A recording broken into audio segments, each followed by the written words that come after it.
राधे राधे दोस्तों, जय श्री हरि। तो चलिए आज सुनते हैं छठ पूजा क्यों मनाई जाती है और उसके पीछे कथा क्या है। छठ पूजा की कथा बहुत पवित्र और प्राचीन है। यह व्रत सूर्य भगवान और उनकी पत्नी उषा को समर्पित होता है। यह व्रत सूर्य भगवान और उनकी पत्नी उषा यानी छठी मैया को समर्पित होता है। भक्त सूर्यदेव की उपासना कर जीवन में सुख, समृद्धि और आरोग्य की कामना करते हैं। यह व्रत मुख्यतः बिहार, झारखंड, पूर्वी उत्तर प्रदेश और नेपाल के कुछ भागों में बड़े श्रद्धा भाव से मनाया जाता है। एक समय राजा प्रियव्रत और रानी मालिनी बहुत दुखी रहते थे क्योंकि उनके कोई संतान नहीं थी।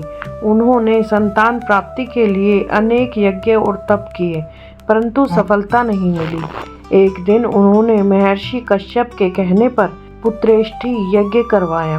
यज्ञ की समाप्ति पर जब उन्होंने यज्ञ फल ग्रहण किया तो रानी को गर्भ तो ठहर गया, लेकिन जब बच्चा पैदा हुआ तो वह मृत था। राजा और रानी अत्यंत दुखी होकर आत्महत्या करने लगे। उसी समय माता षष्ठी छठी मैया प्रकट हुई। माता ने कहा, हे राजा, मैं प्रकृति की पुत्री और सृष्टि की पालनहार देवी षष्ठी हूँ।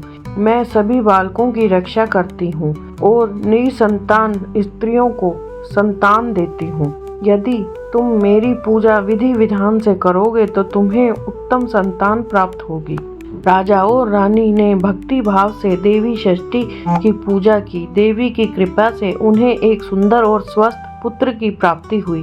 तब से ही छठी मैया की पूजा करने की परंपरा चली आ रही है। छठ पूजा केवल एक धार्मिक अनुष्ठान नहीं बल्कि शुद्धता, आत्म संयम और कृतज्ञता का पर्व है। इसमें लोग 4 दिनों तक कठोर नियमों का पालन करते हैं, जैसे नहाए खाए। पहले दिन शुद्ध आहार से व्रत की शुरुआत। खरना। दूसरे दिन व्रती निर्जला उपवास के बाद सूर्यास्त के समय गुड़ और चावल की खीर खाती है। संध्या अर्घ।